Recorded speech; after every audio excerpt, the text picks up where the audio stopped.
When it comes to tension headaches and sometimes into migraines, what you'll find is upper traps, all the neck muscles just get crazy tight, and often they're getting pulled from the chain below. How I use the needles is put it into the muscle that's tight. Effectively, it'll release off the muscle, and then inadvertently the nerve then releases off, and that's why some of the videos you've probably seen, like you get crazy twitches, and that's because the nerve is finally like, oh, I can breathe.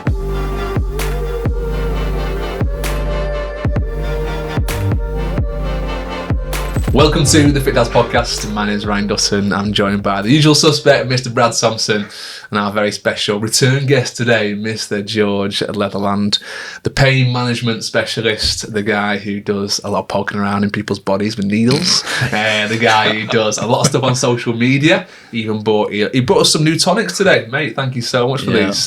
Cheers, boys. Cheers. Oh, a couple of different flavours, the white and the blue. And you're going to talk us through, I guess, obviously some pain management stuff. We've got a few questions for you from our audience, from our communities, and then just talking some smack, really, as three blokes, three dads always do. Yeah. How are you, mate? All good? Yeah, really good, mate. Really good. Yeah, no, it'd be good to have a bit more relaxed chat today, because I feel like last time it was very, I don't know, first podcast I've probably done, and I was... rabbit in the headlights a little bit. You know? Yeah, we get like that, don't we? We want this to be more chilled, more relaxed. We're going to kind of speak some kind of truths around rehab and pain and things like that, because that's what you do day to day. It's a small part of what we do.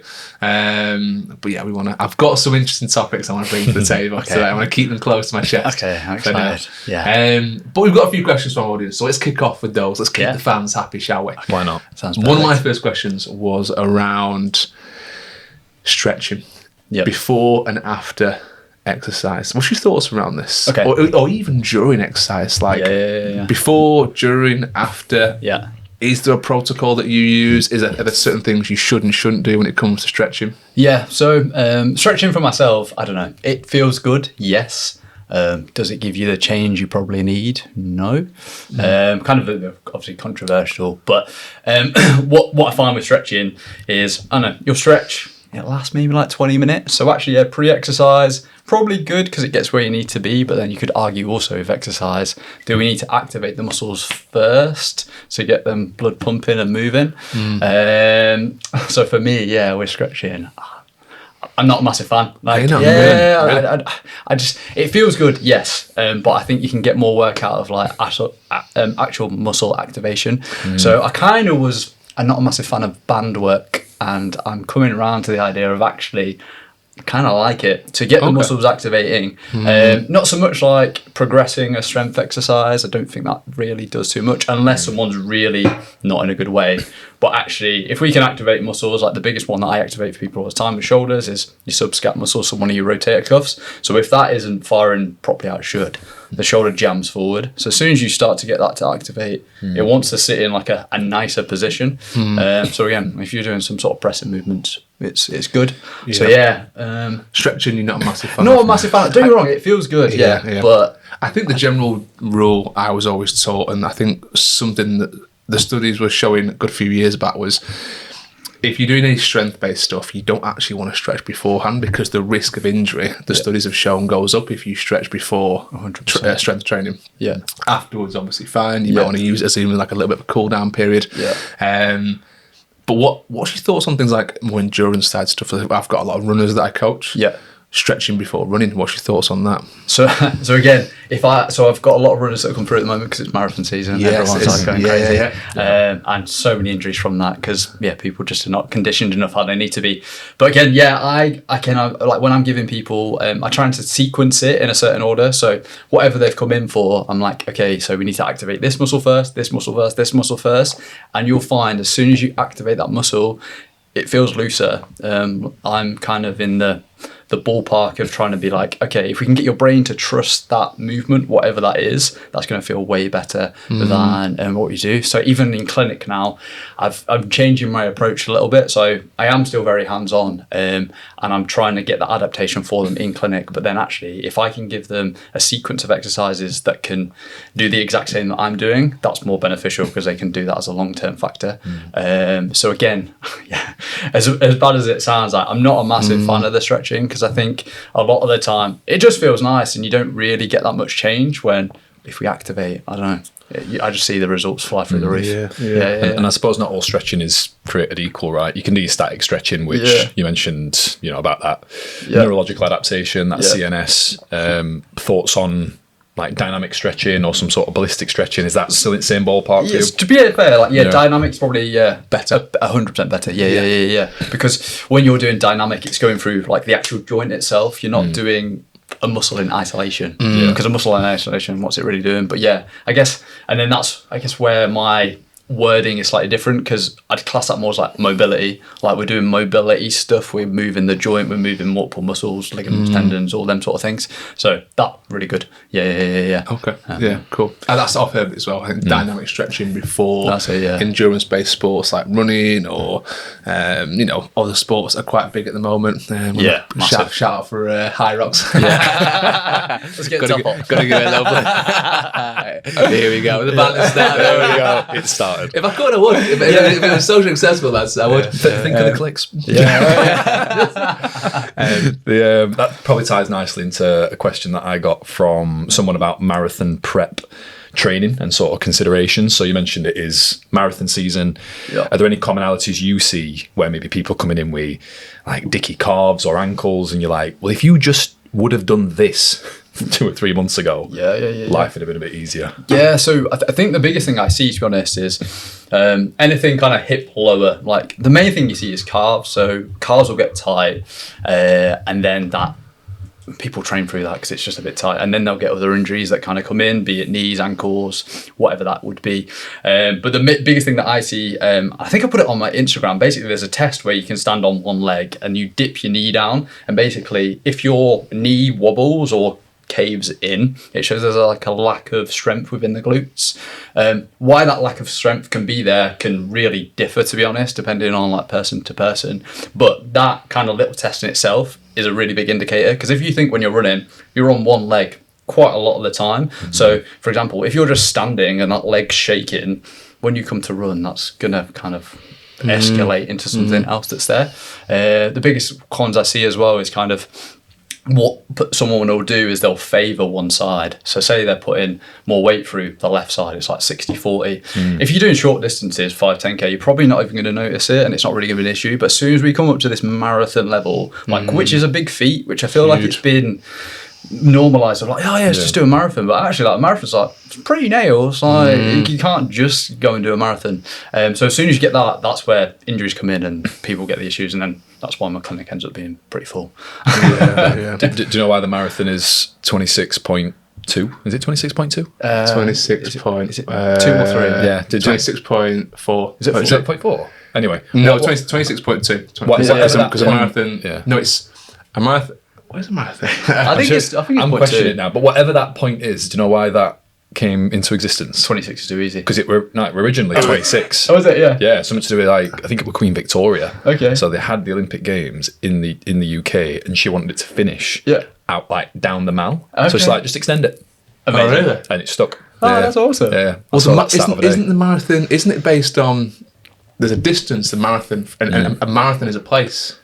Is it a place or a person? No, marathon's a place. Yeah. Is it? Or was it about a messenger who ran to marathon, delivered the message, and then died? In Greek times. No, I've heard that. I've heard that. Let me. We need the facts. We need the facts. I think Jamie pulled that up. I'll be Jamie. Yeah. Come on. Why is the marathon 26.2? Just for clarification, Ryan is typing here. Due to adjustments made at the 1908 London Olympics, where the course was extended to 26 miles and 385 yards to start at Windsor Castle and finish in front of the Royal Box at the stadium. The distance was formally standardised in 1921. So it was 26 miles, and it went to 26.2. No way. For the Queen, basically. No one can listen to this podcast until they don't learn stuff. Yeah. I'm just saying. That is a great I'm just saying. Great fact. I'm there we go. too, so there we go. That's good. Yeah. Bringing the value, George. Every session, we're like, do you know why the marathon's there? That's how I remember my facts. Just rote repetition. I love that. Yeah. I wonder, obviously, it's quite significant, the London one. And obviously, the world record for the marathon was broke, the sub 2 hours. And I do think, I've had a client who's ran all major marathons. So she's done Berlin, she's done London, she's done Chicago, Boston. The only one she's not done is Tokyo. Okay, yeah. And she said that London is arguably the hardest of the lot. It's not really? easy. It's not the easiest course, but records seem to be broke on that course quite a lot. And I wonder if that's got something to do with it. The fact that the marathon distance is like iconic. People know the history of it, especially the elite athletes who are like, why is it 26.2? They've Googled this more than we have.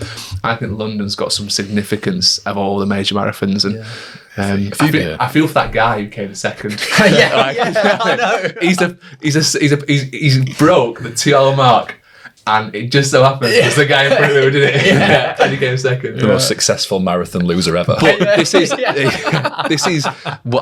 my thought around it. I think those two guys wouldn't have got 2 hours if they hadn't been pushing each other, because they finished within 30 seconds, didn't they, of each other? Yeah. So they were dead close at the end. rapid all the way. And they both pushed each other to that 2 hours. I think if what's it called, Sawyer or something like that. Yeah, we should remember this. Sawyer.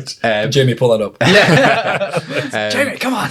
But he, I think they pushed each other. I think that was the kind of big thing towards the end there. But fair play to man. It's an unfathomable like pace for that distance. Because sometimes they have these treadmills, don't they, set up. The kind of the pace. Yeah, and they say try and do that for like a kilometre.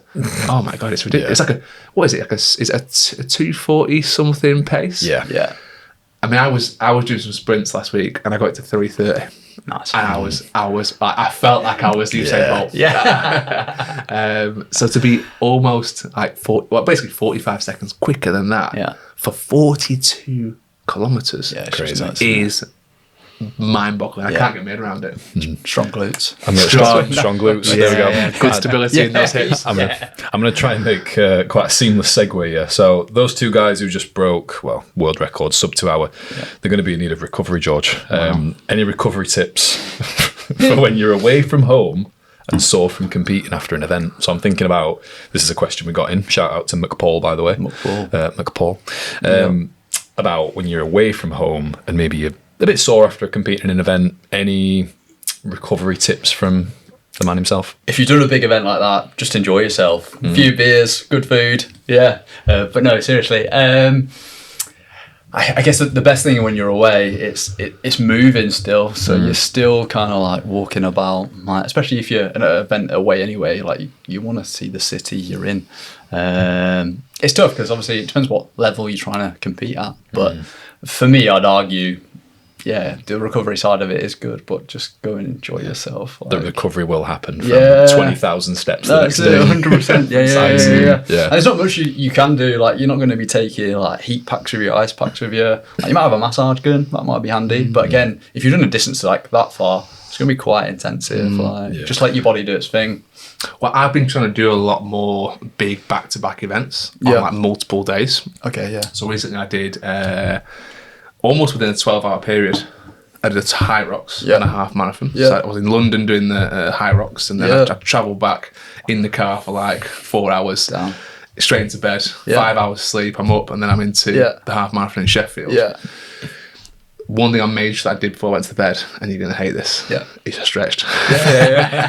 To be fair, I don't know if it's placebo or what, but I feel like when I stretch, I stretch the evening of, stretch the morning of, that for me, it just irons out so much for me. And again, I don't know if it's placebo or what. I do think that I don't have to stretch before every or after every event. If I stretch at different times in the week, it definitely helps out for sure.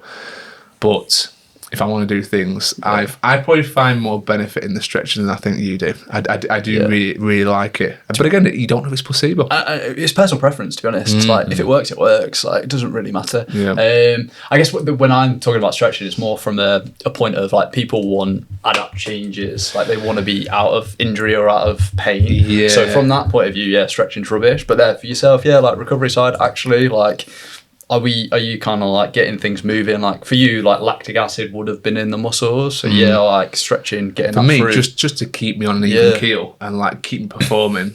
And without kind of getting those little niggles. Like I get some little hip niggles every now and again. Yeah. And I know if I haven't stretched off my hip or done some stuff around it before I've been out or that week, it affects me. So there is a calf as well for me. If I stretch my calf directly before I go out onto a run, it's a game changer. Yeah. Like I remember one time I literally got to the bottom. I ran like 500 meters down the road, and my calf was like completely pulled. I was like, "Fuck!" I knew it was tight. I should have stretched it. It's the difference between me being able to run like 30k and 500 meters sometimes stretching. It's that I see the benefit that much. And I guess like if we took your calf for example, I guess if you did it where I don't know, you're pushing your foot against the wall, getting that calf to activate, could you get the same response from that? I think that's probably like what I'm basically doing. I'm getting the same response from what you would get from stretching, but in a different way. So I've always found that sometimes I feel like I'm with mobility work or activation, I feel like I'm actually working the muscle too much. It doesn't want to be worked. It wants to be just stretched and released and relaxed. Like a bit like a massage, but a massage can be sometimes a bit too much on the muscle because it can bruise it to a certain degree. 100%. Whereas a stretch is a less invasive way of doing that. I've always categorised mobility and activation in the sense of like you're working the muscle.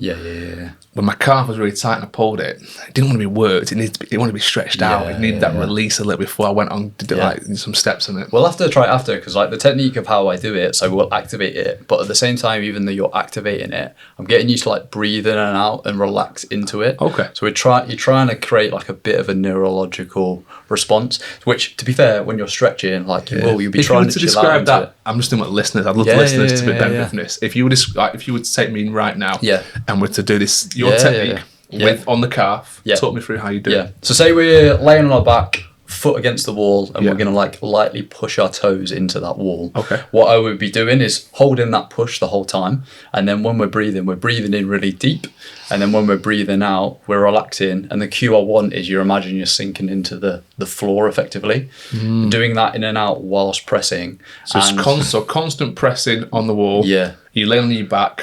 You're at kind of your heels in the kind of the corner of the wall. That's it, And you're pushing your whole foot or you just your toes? Just toes if we're going to kind of do gastroc calf, something like that. And then while I'm just applying that, how much pressure 50 out of 100%? So I would go anywhere between like 25 to 50%. Okay, so a gentle nothing push. Crazy. We're not like you say. I think this is where like differentiates coming from because like you're thinking like, oh, I'm trying to activate as much as possible, but I'm trying to do it as light as possible with like breathing techniques. Anytime I'm working muscles, usually nothing less than that. Nothing less than 80%. So if I'm pushing that wall, I'm trying to get through past the wall. You know what I mean? Why is there so many holes in the wall? Right, what have we been doing today, guys?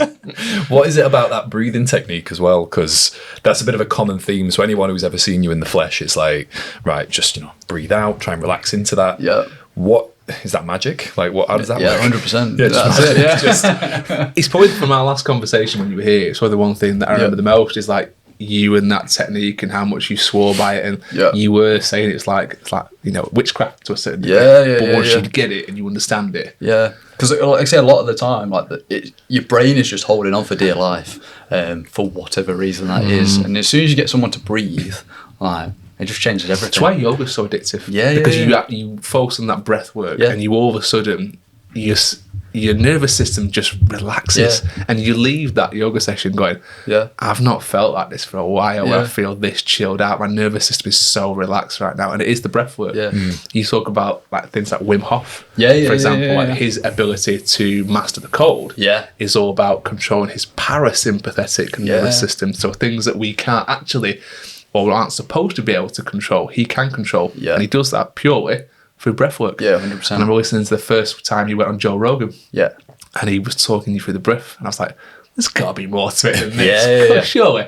So he's talking about like breathing in, taking a really big breath, and a very small exhale.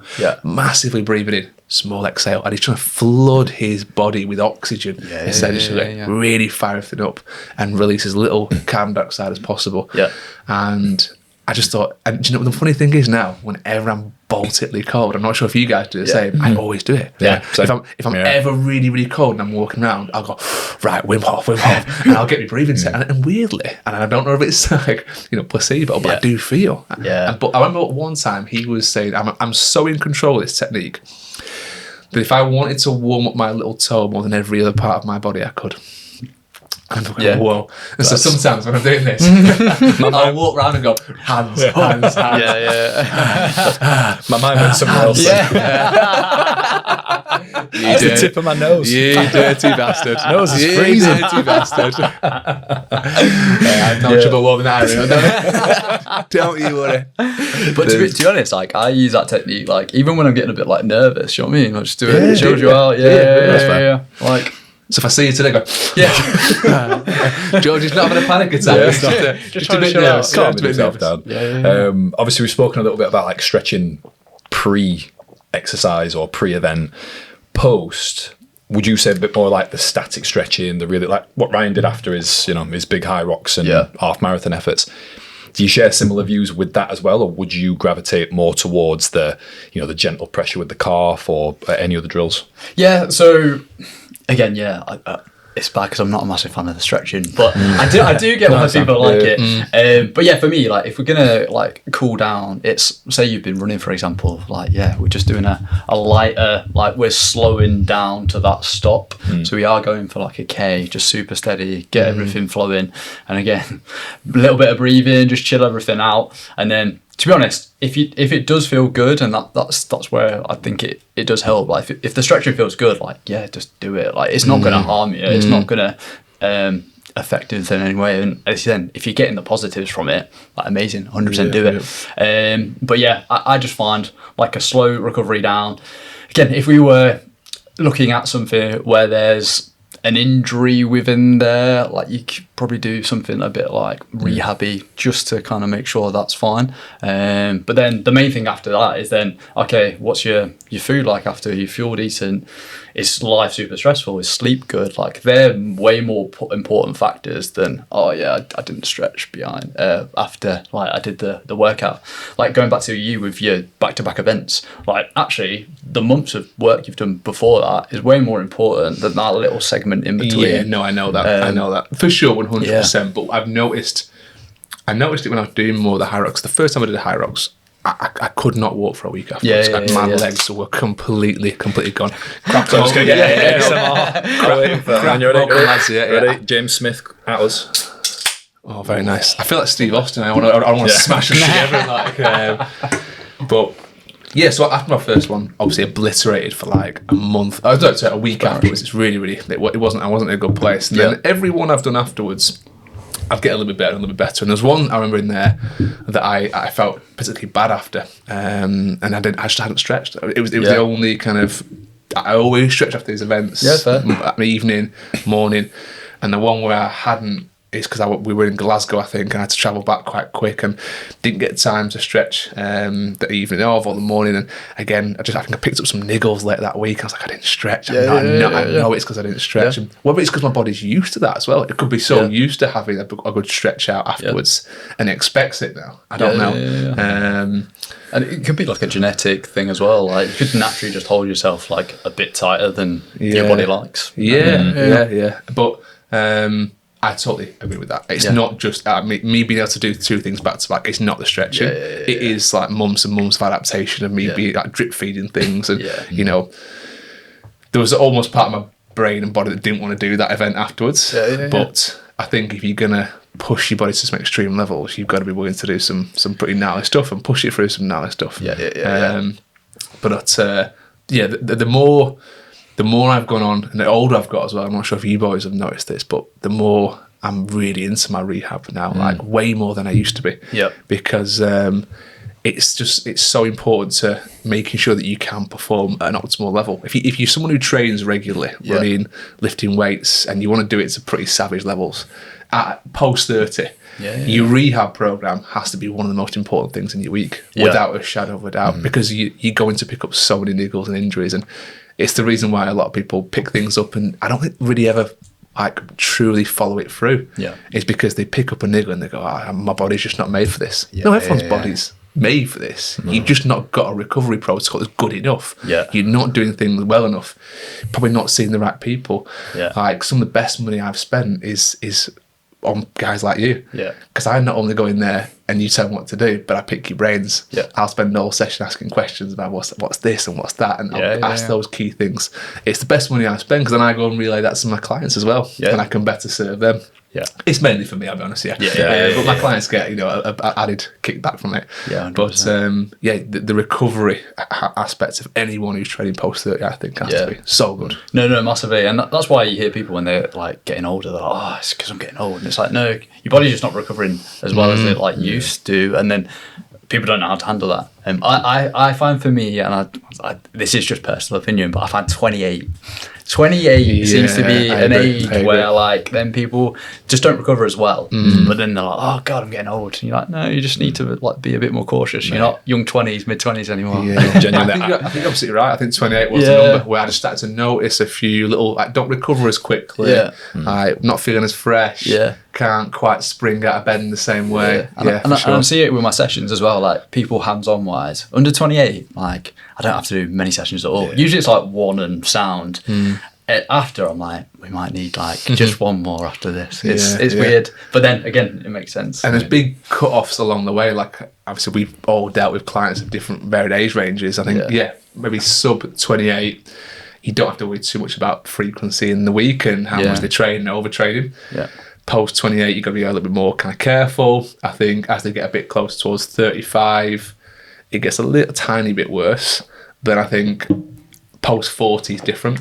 I've always found post 40 like recovery, more from like an energy point of view, like how much a session drains someone. I found post 40, not especially like the muscles, but just their fatigue on their body overall. Like they'll do a half marathon and it'll fatigue them way more than it did 5 years ago.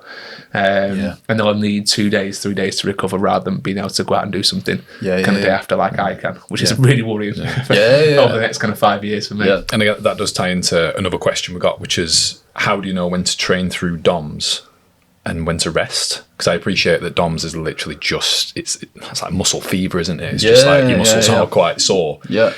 Any guidance on that where someone goes, I'm really sore, but I could probably still train? Like, is there a cut-off for you? I think it really depends on level. So obviously when you initially start, you can have DOMs for long, so it's kind of like invalid. But say you've been training for a few years, again, it depends what type of training it is. I find you can get away with running a lot more. Like you can do the cardio base like 6 times a week comfortably if distances are managed correctly and timings of that are good. Say we're in a gym environment, say we've done a really taxing compound session, DOMs might be crazy for a few days, and then what do your sessions look like after that? Are they more compound movements, or are we doing isolation work? Because you can get away with kind of things like that. So I think it depends on type of training, how experienced you are, because I've got a guy at the moment, he's doing 100-miler next month, and he's just like, I've got DOMs all the time. And you're like, well, this is life now. That is you. But then he's got that strength to be able to handle that because he's got like the training previous. So, that's a really vague answer, but it is all personal, really. Like pretty much anything when it comes to exercise, rehab, all that sort of stuff. Imagine having DOMs constantly. I mean, is that what it's like over 40? I imagine that sounds grim. God. He just says like if he stops it gets worse, so he just has to keep going. And he's got to the point now with his training, it's just like I'm just going to go out for 5 hours. Like, there's no distance in that. I just don't know how someone does 100 miles. It's the adaptation process for that is just more time than I think I can give. I cycled 100 kilometers at the weekend. And I remember getting back and thinking, fuck, people run that. People fucking run that distance. And I got to like 70, 80k, and I was like, I'm ready for this to be over now. My back, my hips, my legs, quads, and I had this horrible like 300-meter incline coming back out of the Peak District. Oh my god. Is that you doing an Ironman soon? Is that? Well, I didn't get to 90k and go, well, that's half an Ironman. So there was part of my brain that was going, nowhere near that. But They do a half Ironman. They call it 70.3. What's the point? No, I'm joking. Well, it's a good question. Maybe we should do this because I mean, they call it 70.3 because it's 70.3 miles of swimming, biking, and running. Yeah. That's obviously half the distance, which is 140.6 miles is what's actually on a Ironman. Yeah. So a 70.3 is it's a 1.5 kilometre swim. Yeah. It's a 1.5? No, 1.9 kilometre swim. It's a 90 kilometre bike ride and then a half marathon, basically. 21k. Which I think for me, I reckon I've probably got that. If you ask me to do it tomorrow, I reckon I'd give it a good go. I think so. Fair. It's the Ironman that is it's horrible. Next but level. There's always levels above. Like I listen to this guy doing the 100 miler. Yeah. But then there's always someone more savage than that, and someone more savage than that. And I come across a guy on Instagram the other day. Big shout out. It's called Fergus Crawley. Give this guy a follow because he's an absolute savage. Okay. Yeah. And he's going to do 10 Ironmans. Yeah. In 10 days, in 10 different cities. That's nuts. Okay. Is he all right? Yeah. Well, he's got quite a dark but nice story. 10 years ago, he tried to basically take his own life. Okay. And his kind of shtick with this is he's going around trying to raise money for men's mental health, which I think is a fantastic thing. And it's quite symbolic this year that he wants to do it. He's been building these. He's done quite a few Ironmans, of course. But an Ironman is, if you in your lifetime, if you do one Ironman, you're a legend. Like you've done something. Get that's a little tattoo. Yeah, you do. You get a tattoo. I will definitely get a tattoo when I get one. 100% as a mark, as a badge, because it is a badge of honor. Like to be able to do that, 140. It takes people like it's 15 hours of brutal exercise and training to finish it. Is horrible. It really is. Yeah. So he's going to wake up and do it again, and then again, and then again. For 10 days straight. And this is the bit that blows my mind, right? He's not just doing it over 10 days. He's doing it in 10 different cities. Yeah. So he's going to have to finish it. And the logistics of finishing it after having taken like somewhere, it's probably going to take somewhere between 12 to 15 hours to complete it, right? Every day. Yeah. He's only got 9 hours until it's like a 24-hour period. Yeah. So he's got 9 hours to get to his next city, sleep, and then do it again. The logistics part of my brain says cycle or run towards it. Like, Fergus, if you've not considered that. Oh, do you know what? That's do you know what? Actually, I think that I wonder. I haven't actually looked at the logistics, but that might actually be what he's doing. That makes so much sense. I wonder if that is what he's doing. Yeah. I was thinking he's just in the loop, but actually that makes so much more sense. I hope he's actually. I wonder because 140 miles probably would take you to the next city. Yeah. At least, wouldn't it? Yeah. What's 140 miles from here? It's a lot. London. That's nuts. Sheffield to London is about it's about 140 miles. Yeah. Is he doing different countries? Because that'd be sick. Oh, that would be sick. I don't know if he's travel. I don't know if he's like flying in between, because that would be logistically crazy, wouldn't it? Getting your bags, packing up, swim the channel. What I mean is, if you go like Sheffield to London, London to I don't know, you get across. Don't know. London, here to London is exactly to the mile. 140 miles. I did it 2 weeks ago, and it's a horrible drive. So well, it takes, to put it in perspective, it takes 3.5 hours to drive there to London. Yeah, wow. He's doing that. He's going to London, and then back again on the next day, and then back again for 10 days straight. Yeah, that's class. It's just an unfathomable level of endurance. Fair play, Fergus. I mean, his recovery protocol must be pretty good. You know what I mean? Stretching so hard. I'm going to get some bad No, stretching's good. He'll have a good morning. I'm sure he'll have his good gun. He's got a team probably. Yeah, as he's running, he's getting like back chops or something. Probably, yeah. But I mean, at the end of the 100k bike ride I did at the weekend, my back had completely gone, because obviously cycling, using your hip flexors a lot. So just everything had cramped up, and I got to like 85k, and I was like, I don't actually think I'm going to be able to finish this. It was, I was halfway up this hill at the time, but you just push through. But then you realise in the moment, like, all I could think about in that moment was him. Yeah. He's doing I'm doing 100k on one day, and I'm not swimming, I'm not running afterwards. He's doing 180k. 10 days. You can probably tell my mind's blown by this. It's out of this world crazy in terms of the distance and how much some people's bodies can do. Yeah. It's nuts. I can't get my head around it. Right, next question. We're gonna move on from Fergus Crawley. I suppose a lot of my questions now, they do like bounce around the body a little bit. So I banded this idea to George about maybe starting from the top of the body and maybe working down. So if any of your questions, Ryan, are we starting with your hair protocol? Is that that's the thing. We'll start there with the luscious locks. Me and George do get mistaken a lot, don't we? Yeah. It's same height. The funny thing is, I used to have my hair like this before I shaved it off. So all three of us. Next time we should all... maybe. I'm going out a little bit. Probably not to that extent. Maybe. All right. So hair... No. So I'm thinking if we went from like, head to toe, basically. Yeah. So I remember you telling me a story about someone came to see you and they had some issues with migraines. I don't know if this is something you're comfortable talking about or...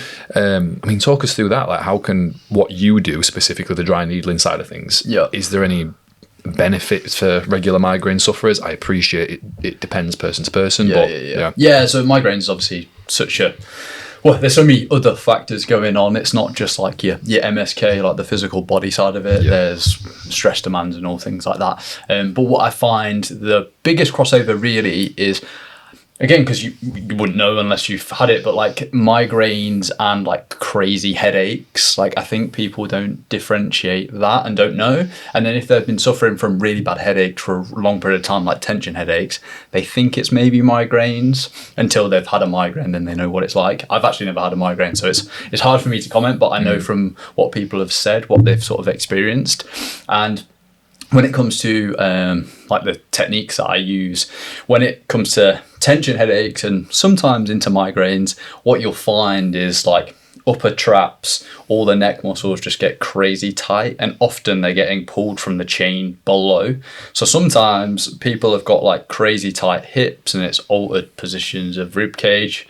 Kind of gets onto a different topic of posture, which is an absolute minefield, so I don't want to touch it.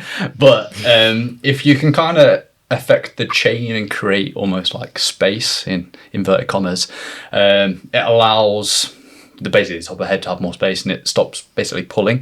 The technique that I use a lot, which is dry needling, which again, minefield, but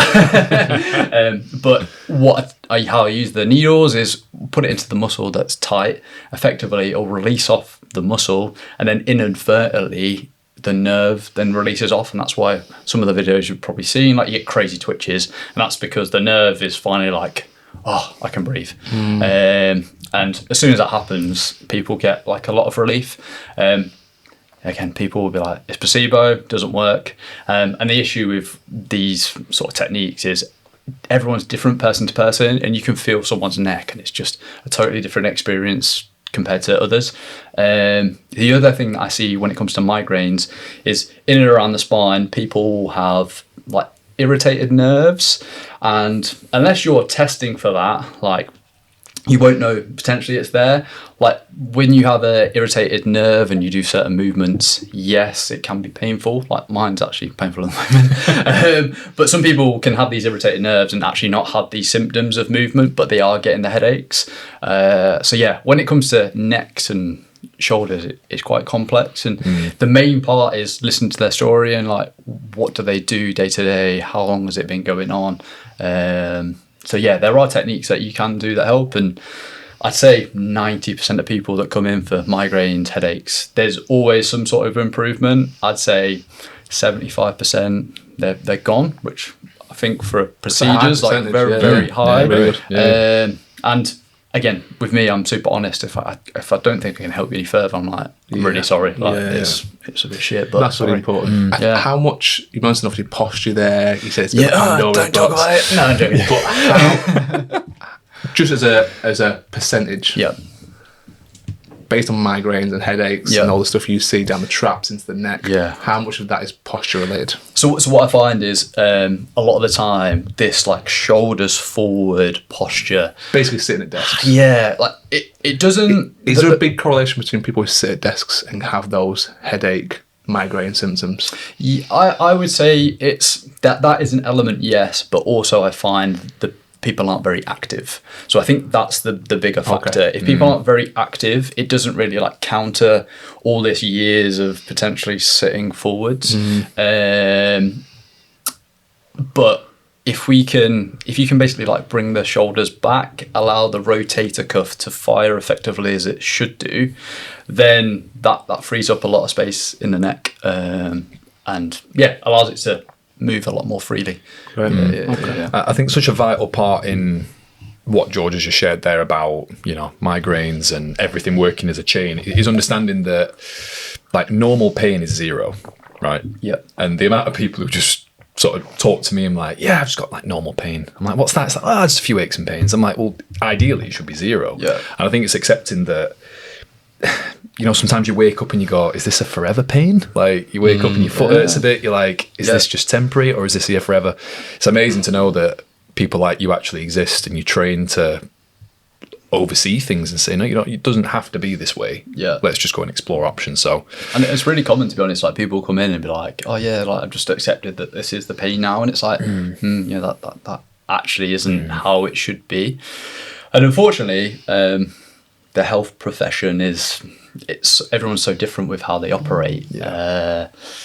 And it's like any job, or any profession, anything. Like people are good at things and people are bad at things. Like you can be trained in it, but you can still be bad. It happens with everything. So unfortunately, and the issue is, you're going to someone as a healthcare professional, and you're like, oh god, these are going to be amazing, but maybe they're not. Maybe they're not how they should be. I always say this about PTs who are like, well, I've got 10 years experience, but there could just be a PT who's spent 10 years working in a leisure centre in arse end of nowhere, and they just had the same people coming in and out, and I'm like, you've not really learnt anything. No. You're just there. Whereas I think if you're challenged, you always get different people, and you see such an array of people with different issues from different backgrounds, from different professions. And I think it's just working out the actual root cause, because say you've got whatever injury it is, it's like, you've got the injury, but like, why has that come about? Like, okay, let's dive back 10 years. Like, what were you doing 10 years ago? And then, people think that's really far back, but actually sometimes an adaptation it's taken 10 years to come out as pain. You're trying to be an investigator on someone's body, really, which I love. If we work his way down that body then, all right, so rather than coming into the shoulders, because I'm, my anatomical brain saying work down the spine, all right, we've gone for the neck, that thoracic part of the spine, so that middle, that upper back area. Apart from me, who's probably the most tragic case you've ever seen, are there any common aches and pains that you get from people coming in who are locked up from, again, like Ryan said, being sat in that hunched over position, or any commonalities you see in that area? So the most common thing you see, and it's not really an injury, but when people have that head forward position and then there's like that bump at the back of their neck, and you can see it like really bulge out. It's quite pronounced in some people, isn't it? Quite pronounced. Why is that? Often what I find is that's coming from the thoracic itself. And due to basically not really much muscle in the back and not keeping this thoracic spine nice and extended and open, that kind of collapses in. And then over time, again, this is like really long periods of time. It's not just happened overnight. The extra tension and the gravity from your head is putting it all on that bone. And then your body's really clever. It'll start like laying extra tissue down to kind of support that.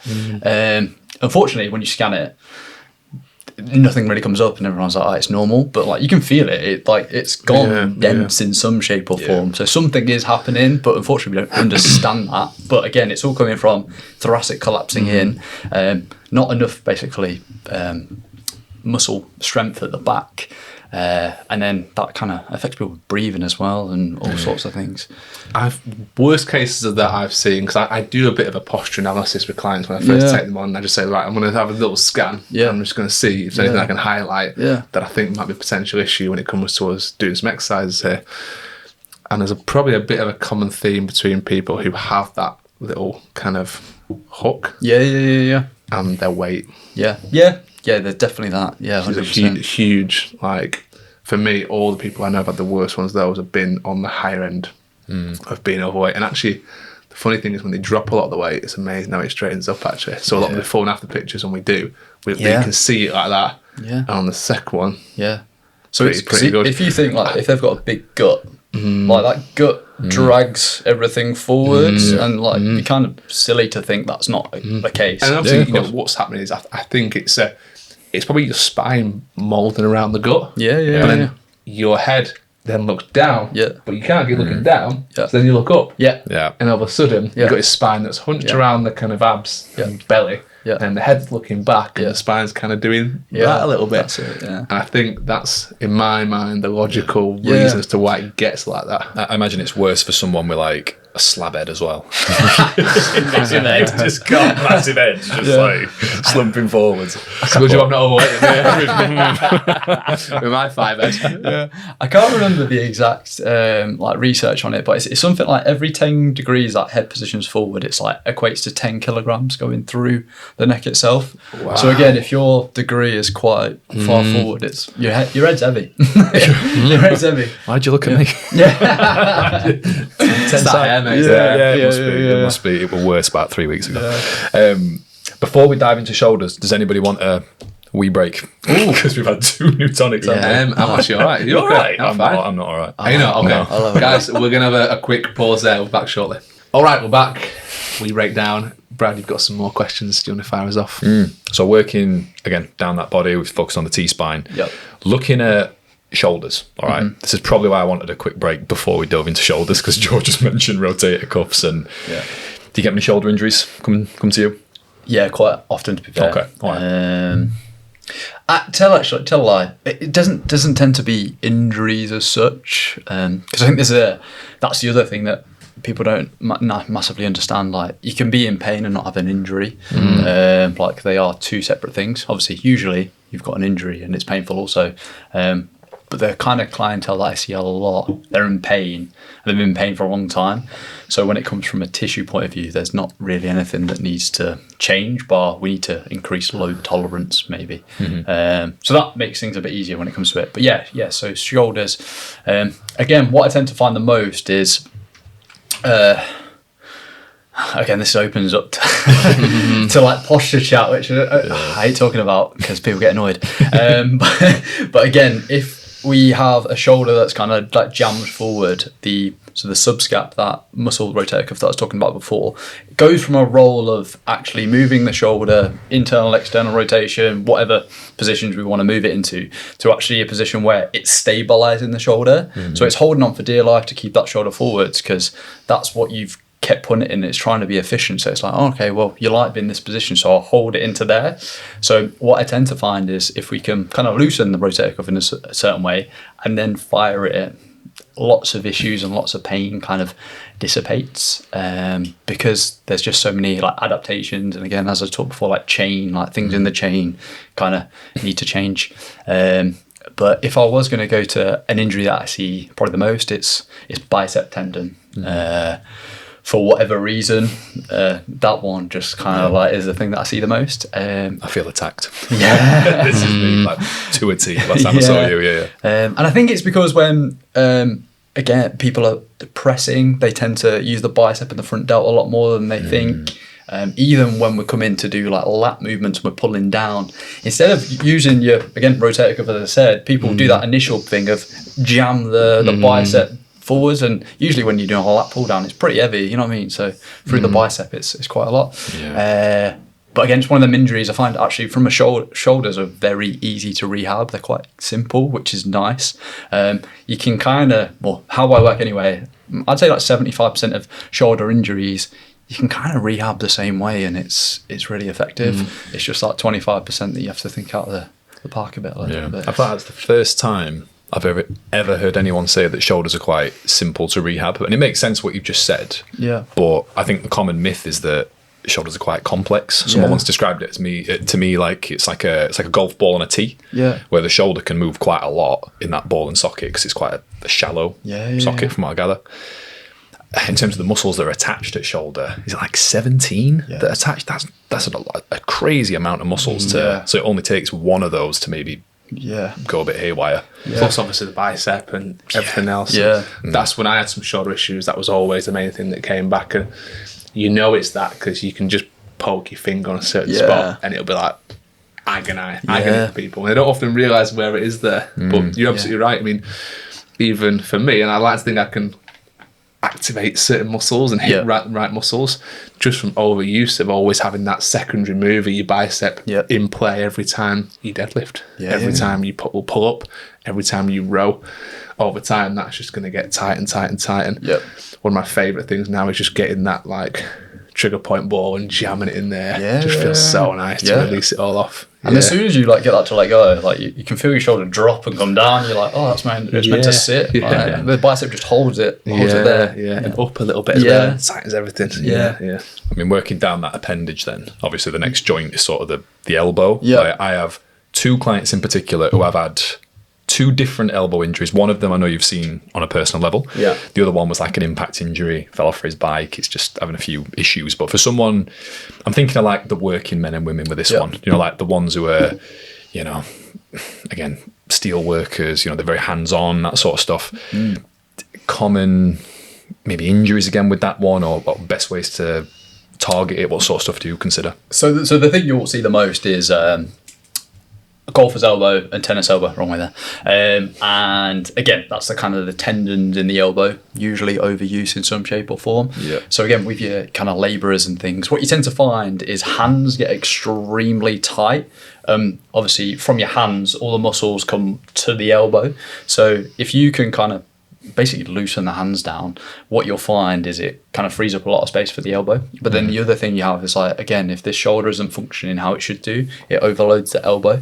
So again, very similar to kind of how the knee works. Like unless you've done some like damage to the knee structurally, most of the time it's the ankle or hip that's causing you knee pain. So very similar with the elbow. So what you'll find is, you get just the elbow gets overloaded in some shape or form.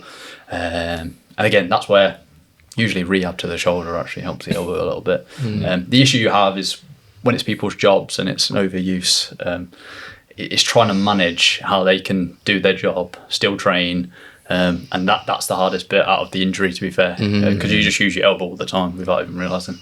I feel like they're a very like lost subgroup to speak about, because a lot of mainstream narrative is we need to move more, we need to get away from his desks, but there is a subgroup of people who are not doing that at all, that they are very hands-on. Think of your posties who have got like, you know, the satchel over one side and it's constant, like they have an adaptation to the right side, they're constantly moving.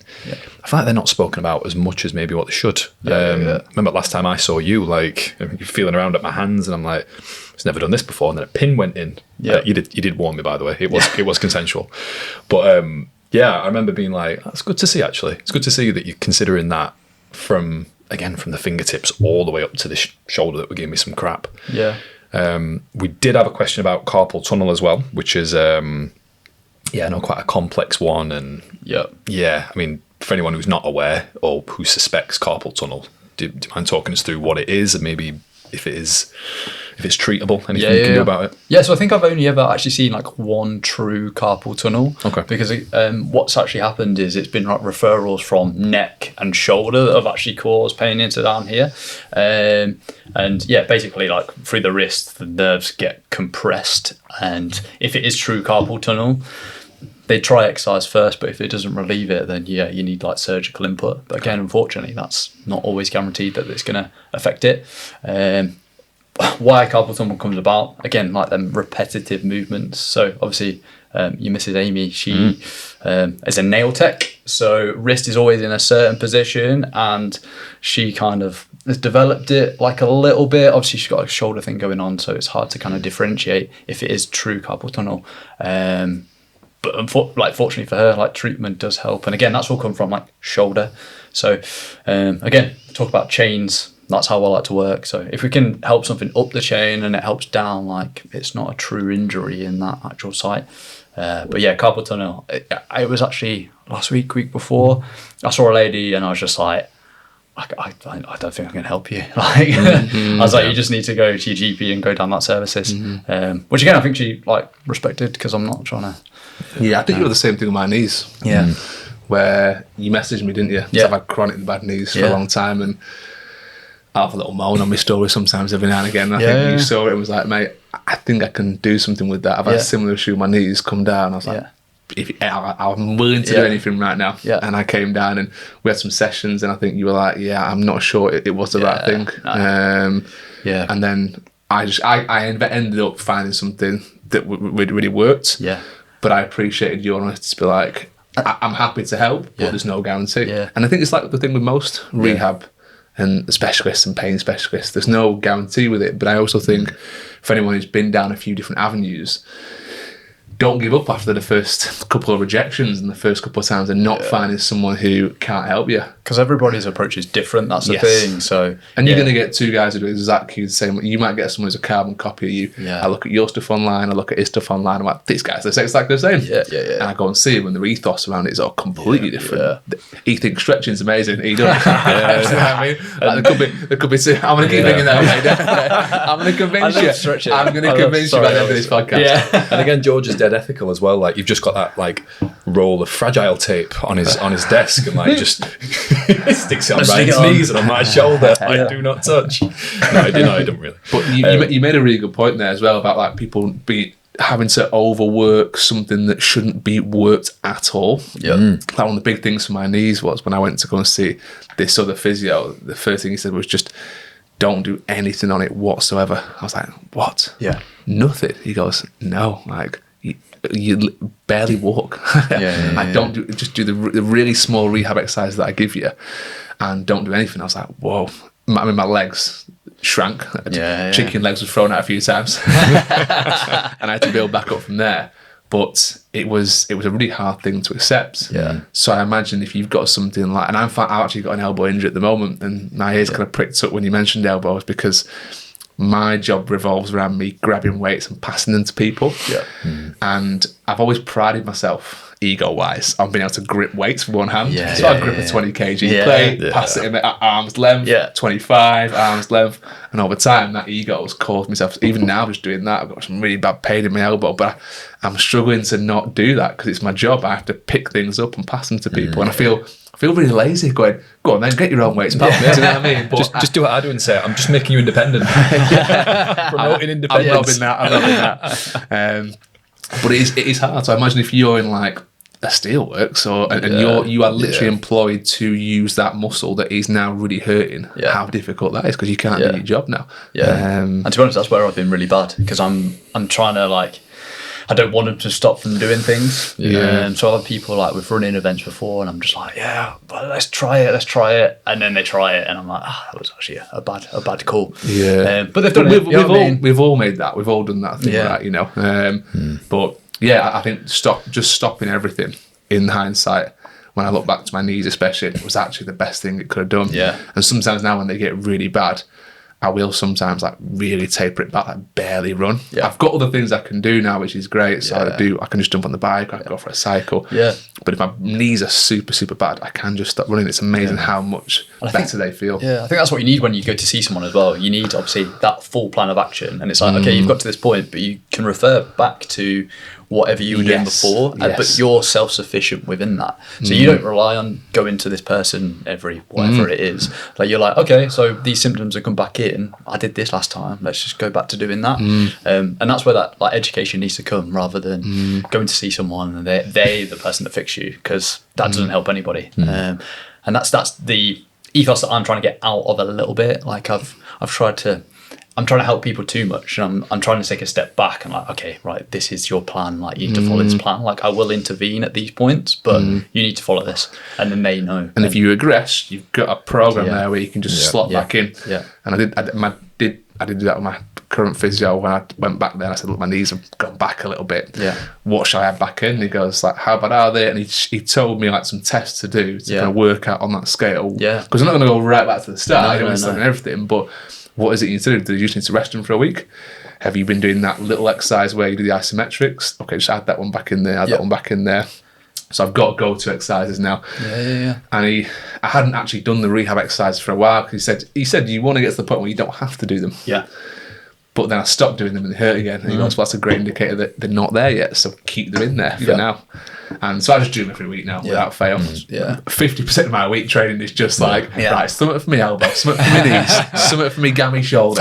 Like, it is, the amount of rehab I do on a weekly basis now is nuts, but it keeps me ticking over. It means I can do stuff, and it's annoying, it's frustrating.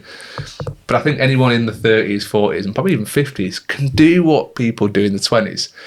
But you've got all these other prerequisites of having to rehab and look after things a lot more than what you do in your 20s, unfortunately. But I do believe I want to be that guy. I want to be the guy in 50s, 60s, dare I even say 70s, who's still doing some pretty cool shit. Do you know what I mean? 100%. I saw a great post the other day, and it says, if you can finish this picture, you need to warm up effectively. I love that. And just for the sake of listening, we all know what that is. We all know what that is. Millennials, we all know what that is. Are you up for a case study about, it's specifically relating to hands on this one? So we had someone write in, I'll call it A, just because I've not asked for permission to share a name. I've been diagnosed with chronic tendonitis in my left thumb, along with slight deterioration of the joint. I'm currently sat on a waiting list for pain injection, but considering having private treatment as the waiting list is so long. It's starting to affect my lifting and is getting worse day by day. If George has any tips, that would be great. Okay, cool. The first question, to be honest, is like, what do they do as a job? Like, going back to that thing, are they a hairdresser, or are they something where they're using their thumbs all the time? Because that will kind of dictate what happens a lot. It's really tough, again, because this is like in the thumb, you're using it all the time. Again, hard to know, because what certain positions are causing the pain. Is it just hurting all the time? The other like factor, again, with the type of lifts, like what lifts are hurting it the most, because that will give you a good indication of what's happening within the thumb. So I love the question, but there's so many like questions you need to kind of delve into to understand it. But at the same time, I did have someone 2 months ago, and they had like a tendon issue in their thumb, and we tried all different things. I gave them like different loads of rehab, but unfortunately they were a barber, and I just couldn't unfactor that they're a barber, so they had to have an injection. There's an injection, and I haven't heard from them since. So steroid injection. Steroid injection. And it just takes the pain away. It just takes the inflammation away. It allows the body to actually go in and heal that. Because when we're in a big state of pain, your body does go in and heal, but it's not as effective as it should be. So in that scenario, the injection was very good. But without more detail, unfortunately, sorry, like it's really hard to know what's happening. Are you happy said person just ping me a message? You can ping me a message. No, I appreciate that. She'll really appreciate that. Obviously, stay with us, listener. We're going to work back up the body, back into the midline of the body. We're going to work down, specifically lower backs, core, which I imagine a lot of people, we have so many lower back questions. We have so many people just navigating like dicky lower backs and that sort of stuff. Is there any big success stories, any case studies you've had from lower back issues? Yeah, so that's one thing that I'm trying to kind of not specialise in at the moment, but like I'm getting real enjoyment out of like helping lower backs, specifically disc bulges, nerve irritations, things of that manner. And I've got to a point where like hands-on treatment can get them to a really good point. And then I've been tweaking kind of like rehab. The one thing that I found exercise-wise that's helped loads and with load capacity is like the back extension machine. So on the like Roman chair where you're jammed in and you're bending forwards and holding yourself up.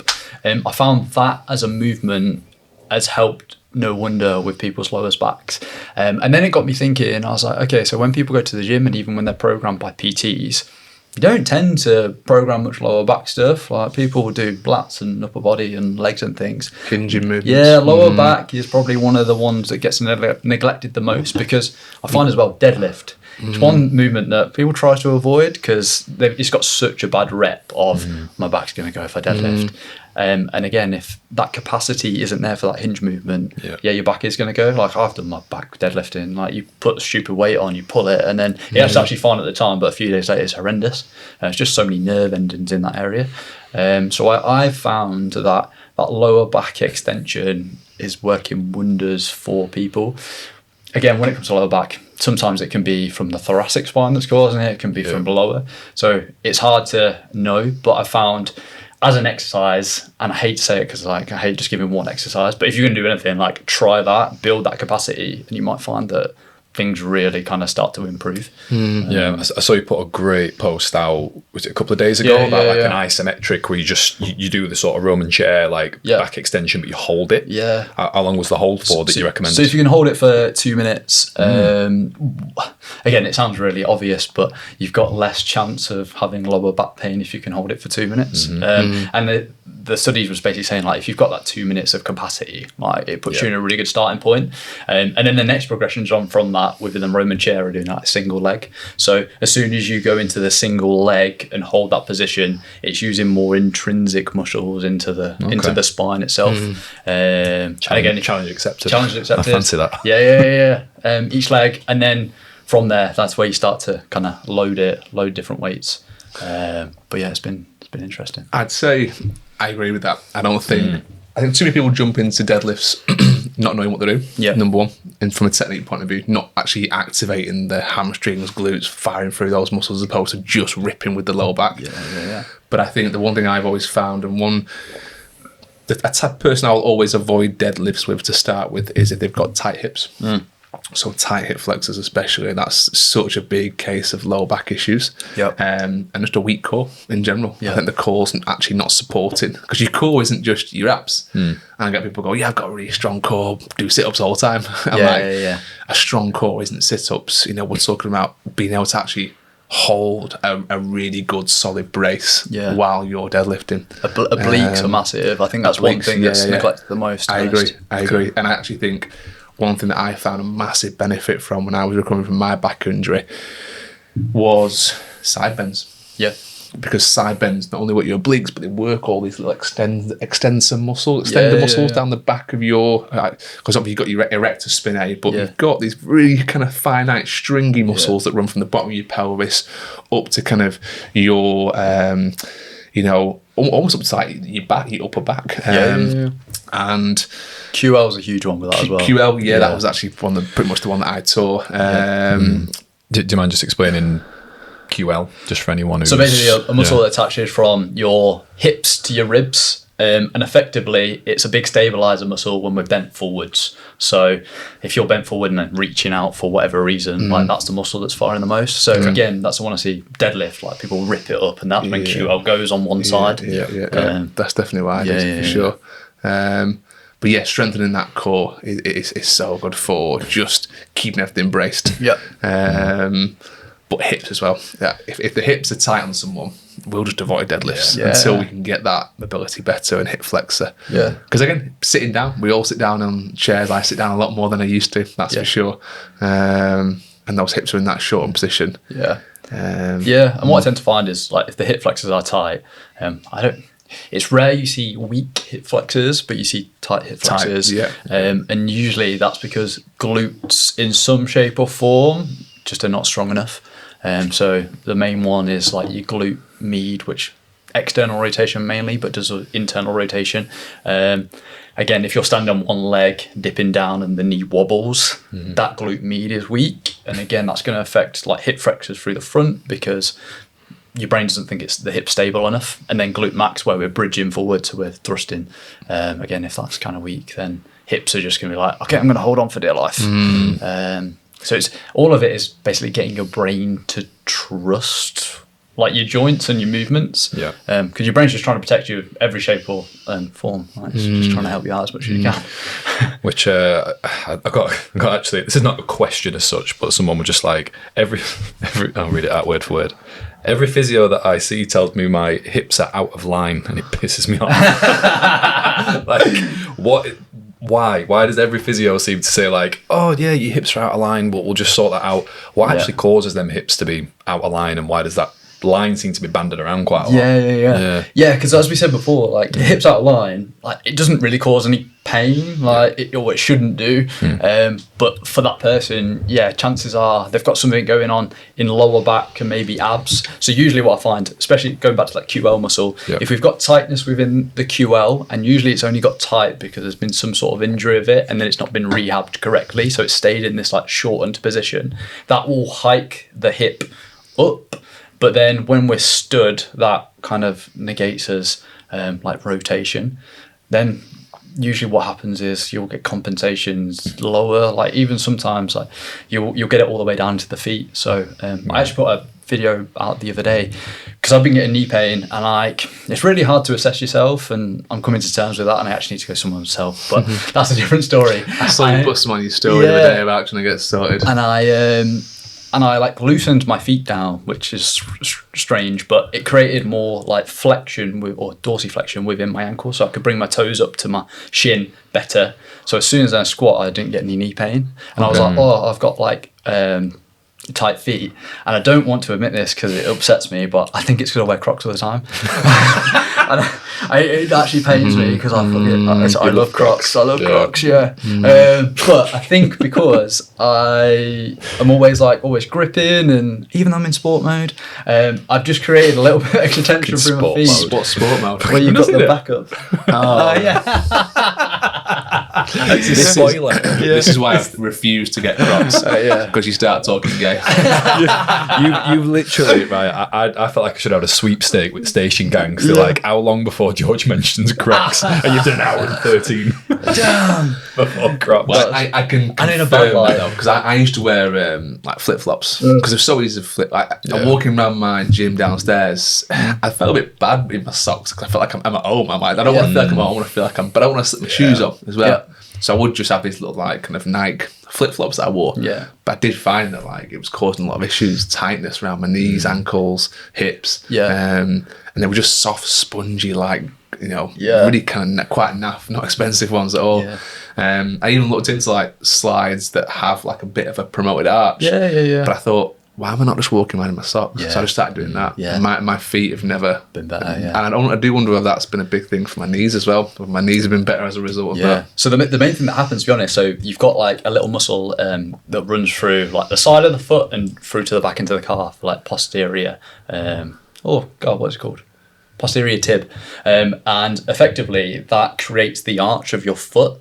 But again, when you're not wearing shoes and don't have that arch support, like that muscle just gets a little bit weak. So I've just created like a slight weakness in my feet. Like it's totally reversible, but it just means when I'm kind of like, I need to strengthen that up by, you basically press a ball into your ankles and calf raise, and you'll feel the difference. Like if that muscle's weak, like your legs are shaking, it feels horrible, to be honest. But I just need to do that because of wearing Crocs or something. But it's fine. We love Crocs. Like I said, we're trying to work from sort of top to toe. So I'm pretty sure I've got a specific question related to plantar fasciitis in a bit. But have you got any questions about the hips, Ryan, before I take over and start talking about sciatica? I guess we see a lot of we see both, don't we? I mean, lack of internal rotation, lack of external rotation, the hips. We do a lot of what do they call it? Like 50-50 knee bends, where you sit on your bum. 90-90s. 90-90s, that's it. I know something like that. Yeah, it's good. 90-90s, we do. I really like those with clients. Quite humbling as well, because obviously I get them to, not shift the whole body. Just try and move your knees without kind of turning your whole body that way and your whole body to the other side. But it is probably the big thing, as I said, the tightest. And it's obviously the thickest and biggest joint, ball and socket, but it actually doesn't move that much, the hip, does it? It's not like the shoulder, which is another obviously ball and socket joint. The ability is limited, and it's probably the tightest thing I see. I think dynamic stretching generally is the option we go for. There's some fantastic things out there where you kind of sit in a bit of a kneeling lunge position, and then you drive your elbow down and then drive it back out. I really like that one for kind of just opening those hips and getting a bit of external rotation. The one thing that I probably wanted to, from a personal point of view, wanted to know about is how would you improve internal rotation? Because we see a lot of that, guys. When I test their mobility to start with, I get them on the back, knees at 90 degrees, and I try and move their foot out. Nothing. So what I actually find with that, and I see it lots in runners, so the adductor becomes like extremely tight for whatever reason. Inside. And inside, and usually like, again, to hypothesize for most people, what tends to happen is you're actually really strong in quads, hamstrings and glutes. It's not too bad. But adductors, the inside of your legs, like no one really trains them. So again, they're doing these forwards and backwards patterns, whatever it is, but they're not really training that inside of the legs. So then what happens is they kind of get left behind in a strength point of view, and they'll tighten up. So you've got multiple adductors in there, but your biggest one is called gracilis, and it attaches all the way up into your groin, all the way down to the inside of your knee. And again, if that gets tight, again, we're talking like minor, but it just tweaks it enough to kind of stop the glute from being as efficient as it should be. It then starts loading the outside of your quad a little bit more, and then that's when people are like, oh, I've got a really like knotty outside of the calf, like the IT band hurts, the knee hurts, and actually it's all coming from in there. And again, what you'll find is, yeah, you can stretch it out and it won't, and it kind of like does go away and it feels a little bit better. But if you can like strengthen it through even just like adductor squeezes, so squeezing your legs together, or my favorite, which everyone hates, is like Copenhagen planks. So I love a Copenhagen. Yeah, so you can do an easier version where it's like short lever, so like knee is on the pad, but in an ideal world, you want to be able to do long lever and hold your full weight through it. But even that's quite tough. Like, I'm not sure if you've ever had that before, where you've been on site the adductor machine, and the pin's been a little bit too low, and you try to go, and you're like, oh, that's a bit tight on the old groin, isn't it? And I think with the amount of, should we say, females that want to grow their glutes and their booty at the moment, there's probably a big disparity between abductors and adductors that get used. I think if you're going to do the abductors, get those adductors done as well. Like, get both sides. We see that a lot. And apart from gracilis sounding like a Disney villain, they are also, from personal experience, horrible to get massaged. So just a little disclaimer, like genuinely, last time I were in with you, you were just like, I just need to work at these, mate, and I laughed my head off. I'm horrendously ticklish there, but it's awful to Where are they? Like right on the inside of your leg. What's going on in these sessions, boys? Do not pay extra. No happy ending, please. But yeah, I just think it's that way. If you can avoid that like unpleasant experience, because there's certain areas where like you massage or you have treatment and you go like, that's not too bad. Like upper back, well, it's quite nice sometimes, but God, quads, like we're going to work down to like hamstrings in a bit, but they're just horrible. So please look after them. Like I say, I find it's kind of a bit like a scale. So there's a certain point on the scale where if you go over it, you kind of just need a bit of extra from someone or something. As soon as you get under that line, you can really manage it yourself, like through exercise, and that's why it's so good for you. I saw a crazy reel the other day. Do you know Tate McRae? You know Tate McRae? That does ring a bell. I feel like a singer. But she's a dancer as well, and she ran a podcast and she was talking about before she was 2, her mum used to like mobilize her hips, like really sort of get her into the splits and do all sorts of stuff, which I have opinions about, but. Are some people just genetically quite flexible in the hips, or is it lifestyle related? Because I heard that and I'm like, surely not. Like, questionable. I think genetics plays a big factor, because you get contortionists who are just like, their ligaments aren't the same as everyone else's. There's something in contortionist ligaments that just don't tighten up the same way we do, and they get very prone to like dislocations and things like that. There's like a scale as well with like the hypermobility. So there's like a certain test you can do for hypermobility, but you have to rank so many out of so many tests, and your class is like hypermobile. But you can still have like a hypermobile joint and still not be classed as hypermobile. So someone can have like crazy mobile hips, but then I don't know, elbows and everything is like fine. Slightly. In my knees as well. My knees are definitely like, they bow back when I stand, which makes sense for your knee injury. I always thought that. Maybe the tendons aren't just tight enough. So if you've got like true hypermobility, what tends to happen is your body will it like attacks the tissue before laying it, so it becomes slightly defected. I'm just defected, basically. Send him back. There's his new nickname. Defective Dutton. Got a ring to it, that. Sounds like Detective Dutton, but Double D. It's better than Dopey Dutton at uni. I've got a client who's from like Polish descent, and she was talking to me the other day about like having quite like shallow hip sockets, because like she's super like mobile, and this is not me saying this, by the way, because but she was sort of mentioning that I've got like Slav squats, essentially like Slav hips, like that sort of, for some reason that part of the world, they seem to have like different shaped hips almost, like the hip joints aren't as like deep basically, so they can really hit some lower squats, and you see it with some Soviet Olympic lifters and that sort of stuff. Is there anything in that? Again, is that a bit more genetical standpoint where? Yeah, totally. Definitely genetical. Genetical, was that even? Yeah, genetical. Genetic. Genetic. No, I'll say genetic. Is genetical not a word? Genetical is that word? No, it's God, not. I feel like dopey done that. There's no way genetical is a word. I'm using it though. I'm not having that. Oh, your geneticals are out. Have you heard of a guy called Dimitri Klokov? Klokov. Klokov. Oh no. I feel like Is Dimitri Klokov. Genetical. Is it a word? Genetical. No way. It's a word. Oh, interesting. It's a word, Okay. bitches. Sorry, I didn't brush up It on my didn't sound dictionary. right. Yeah. It didn't sound right. No, it sounded like a mash. If you say a word too often, it doesn't sound real. There was a guy called Dimitri Klokov, and he was an ex-Russian Olympic weightlifter, phenomenally strong. Like, if you look at his highlight reel on YouTube, just some of the cleans and presses and the weight that he lifts, he's just so dense. Absolute stud as well. Absolutely jacked to the nines on all sorts of Russian hormones, no doubt about that. But he has his thing in his legs, if you look at him, where his leg bow, after so many years of obviously trying to open the hips and the knees, because they're told as you rip that bar from the floor, you drive your knees out, right? Wow. So his knees now have actually bent like this, and as he walks, I mean, his knees hinge like normal, but they bow like this out. It's really odd to see, but they're super pronounced on him.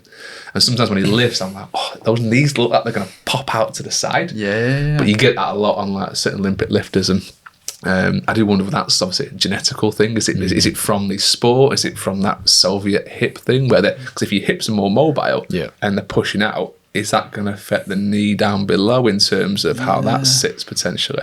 I don't know. You'd like to think not, but if you've done so much, has it affected? I guess it's probably just sport. His sport and what he does, I would imagine.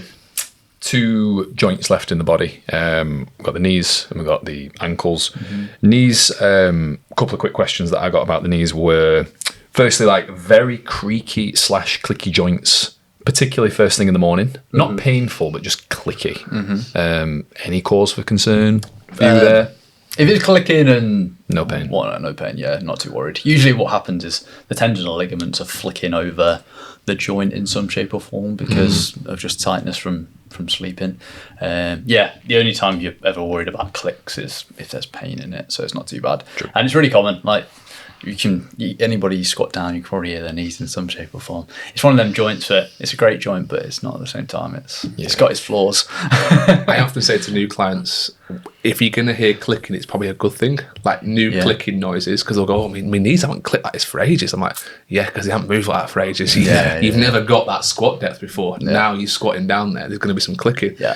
And unfortunately, that clicking will go eventually. It's because the things are going to grind down and wear down and actually move like they're supposed to move instead of having that calcification where it shouldn't be. So I would say clicking is a good thing, like I said, unless there's no pain. Just let us know, Ryan, if any of this knee chat is triggering at all. No, my knees are in the best place I've ever been. Touch wood, we're all right. We had another question which was about someone was training with a sister-in-law, said when she's doing leg-based exercises she gets like a sharp stabbing pain on the outside of her left knee. Okay. Mainly when leg pressing, lunging, squatting, all that sort of stuff. So anything really sort of knee dominant. Yeah.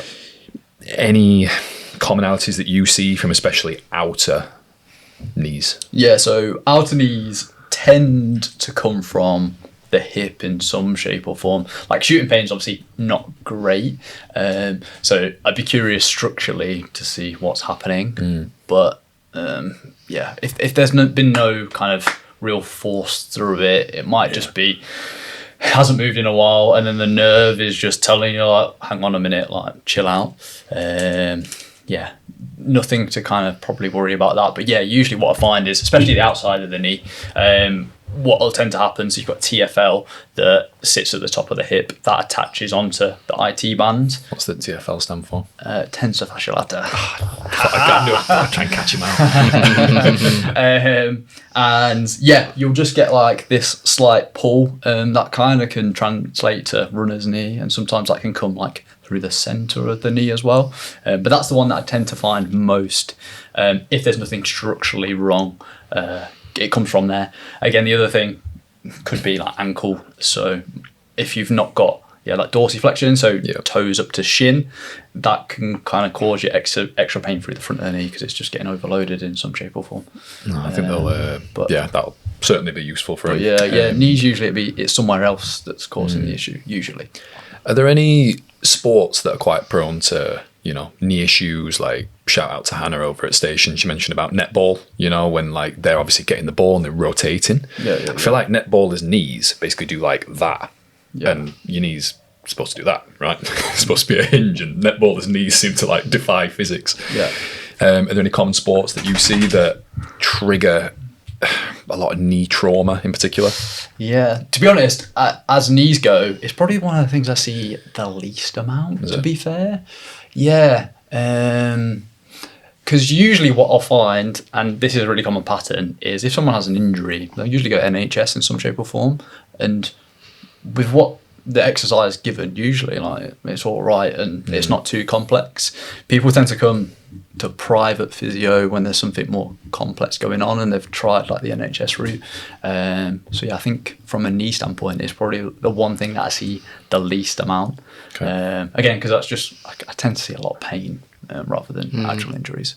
I think there are certain joints that you kind of go to certain people for.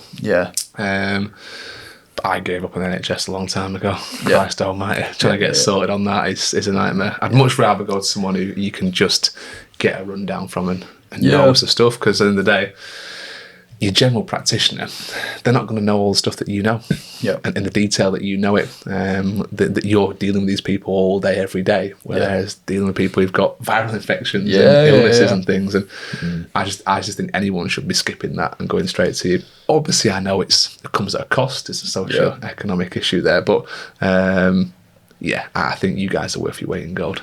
I spend way too much money on you guys. Tell you that.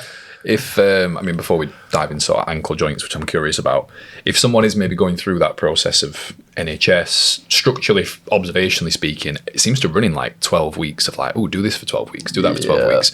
I don't know if that's a true observation or not, but is there anything you can maybe advise people to be maybe going a bit more equipped? So if people are going through the NHS and maybe they feel a bit at the mercy of the system, at the risk of sounding is there anything they can do to best prepare themselves, whether it is just being aware of the anatomy of the area or asking certain questions? Is there anything that you recommend?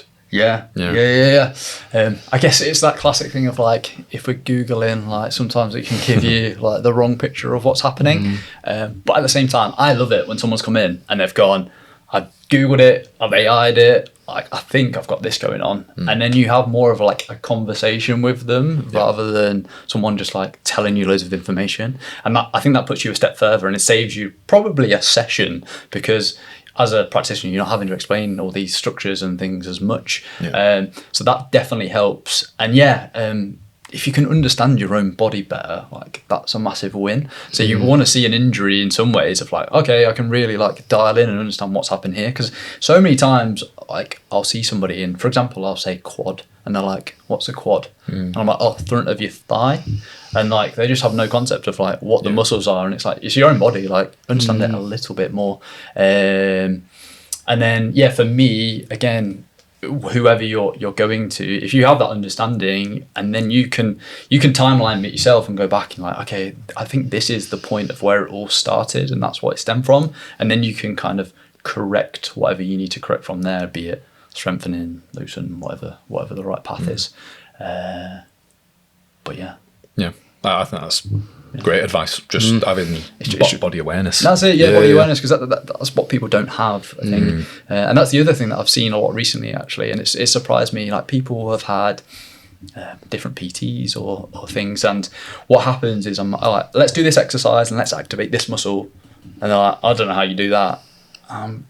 It confuses me. I'm like, what's the PT helping you? Like, if you don't know how to activate that muscle, like, how do you know if you're doing the exercise correctly? It's happened really often, but it's been nice because then I've taught them and they're like, oh, that feels so much better. And then the feedback afterwards, they're like, oh, these exercises feel a lot easier. So it's definitely having that understanding, and you can get that understanding from a PT, whatever person you go to see, if they've got the right experience and showing you the right things to do.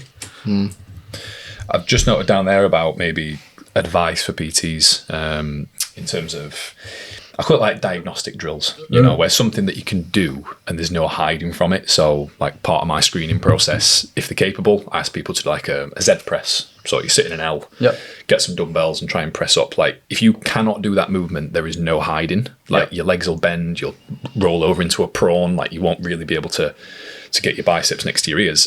And that as a diagnostic drill for me is quite telling. Is there anything that you think PTs can do better? I know this is quite generalised, but is there anything you wish they'd do more to help people? Not to make you redundant, by the way, but just to help the masses a bit more.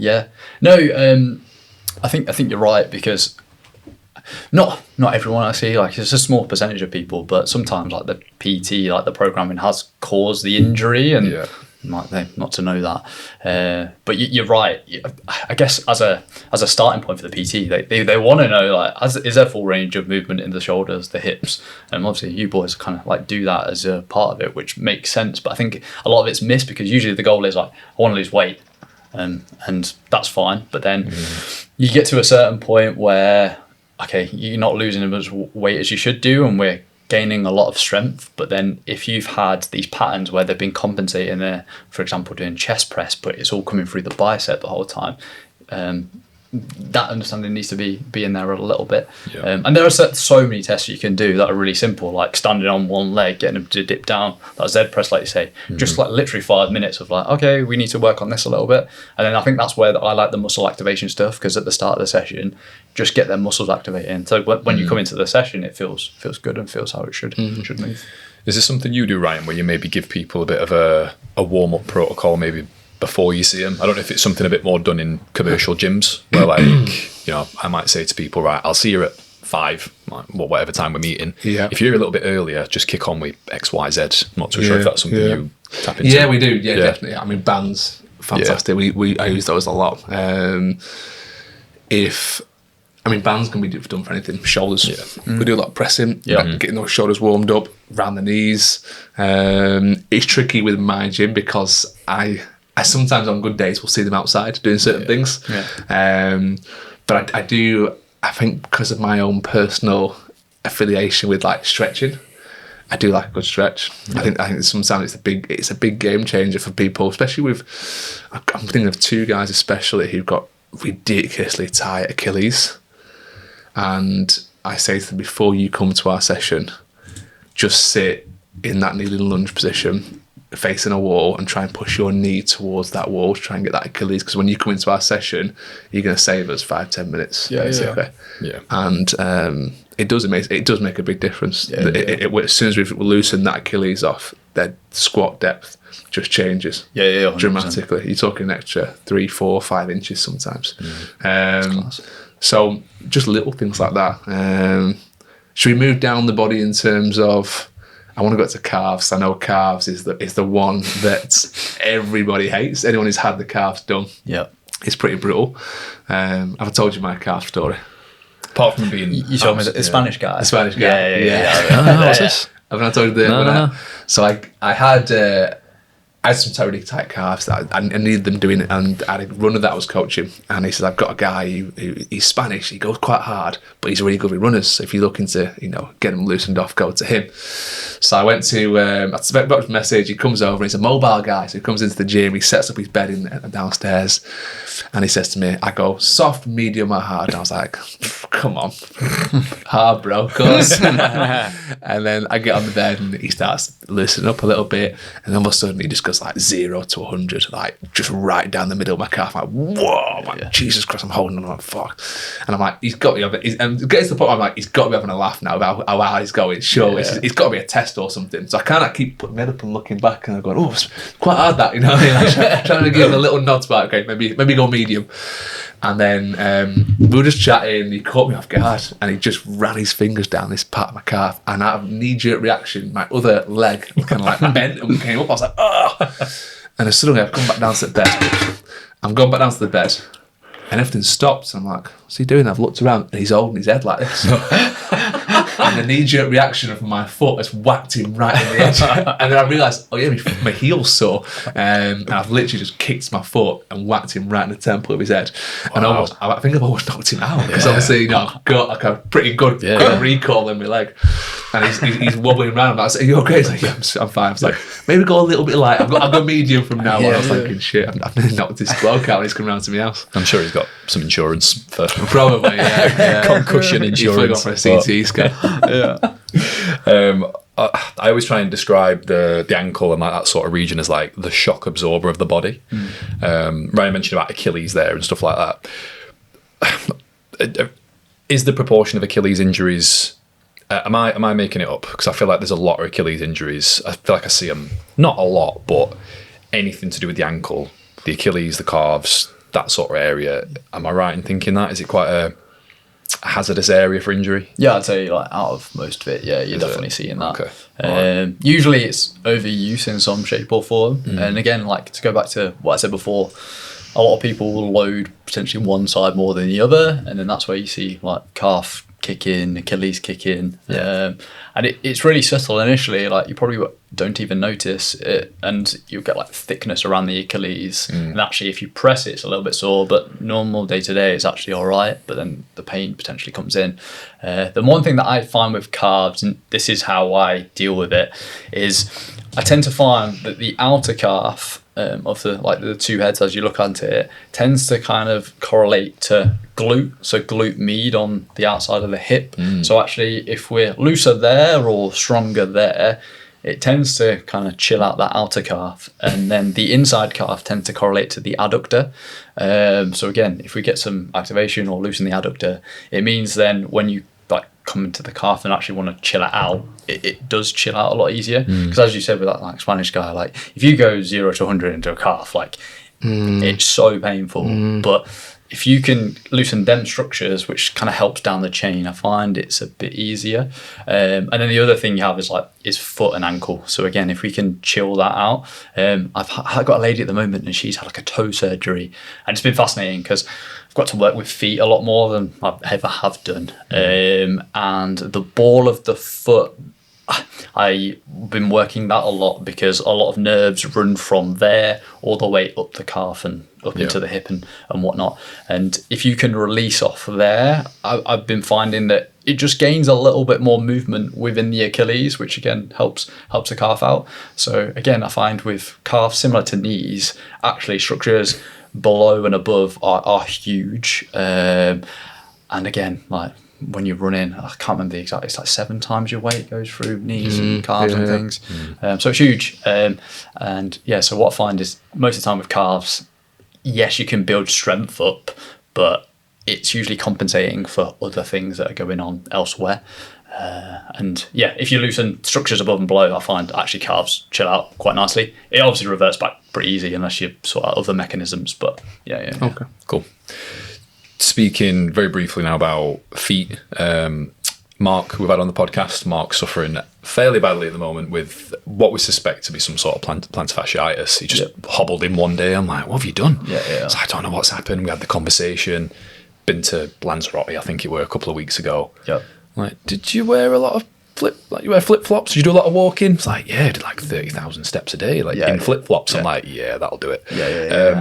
As far as rehab for that sort of stuff, is that something you see a decent amount? And secondly, talk us through that drill again, if that's going to be beneficial that you did to sort of with the lacrosse ball. Is that right in thinking that lacrosse ball pressing on the inside of the foot? So plantar fasciitis, to be honest, a lot of the time, again, I don't see true plantar fasciitis. So with what you're saying with Mark there, it sounds like it because we've overloaded it in really like rubbish footwear, really, and that foot's like gripping on, cause the plantar to get irritated. But a lot of the time, I actually kind of see like a sciatic nerve, tibial nerve. If there's irritation up the chain, usually from like hamstring or somewhere, that refers pain down into the bottom of the foot, which feels or gives the representation of actually plantar fasciitis. So a lot of the time, quite a high percentage of the time, actually, if you chill out them structures, it helps the foot loads. But again, if you've got plantar fasciitis, it's really rubbish because again, the process of it is different for everybody. In this scenario, like you probably should be all right with like a bit of loading, lacrosse ball. Like some people ice it, heat it. It just depends on personal preference. But what you'll find is it will eventually kind of go, unless you've gained plantar fasciitis from, say, your sport, what you do for work, and then you have to continue doing that behaviour. I raised my eyebrow with Mark because he says, I can sprint. Yeah. He says, if I'm on my toes, I'm fine. He says, as soon as I put my heel down, I'm like, okay. Yeah. I mean, that concludes head to toe Head to toe of with George Leatherland, which is a book in itself, I think. I knew it was going to take a while. That as soon as you brought it to the table, I knew it was going to take a minute to get from top to bottom because there's so many bits, isn't there? Yeah, there's so many things involved. I could deep dive into all of them. I mean, you could do a whole podcast on every single part of the body there, couldn't you? So it was good of you to kind of summarise those really well. Yeah. And thank you. And obviously anybody who has listened and wants to check out what you're doing, I know you're branching out, you're starting to do more and more bits and bobs. I mean, if anyone wants to check out what you're doing or even inquire, what's recommended? Yeah, so obviously I've got my in-person clinic. I'm doing a little bit more online stuff, but it's basically taking everything I do in person and it's just in a package that you can kind of do online. There's obviously no hands-on element, but it's all exercise-based and like sequence of how I work. And I don't know, so far it's going really well. I'm kind of like a couple of months in and it's getting pretty busy, so it's good. It's good.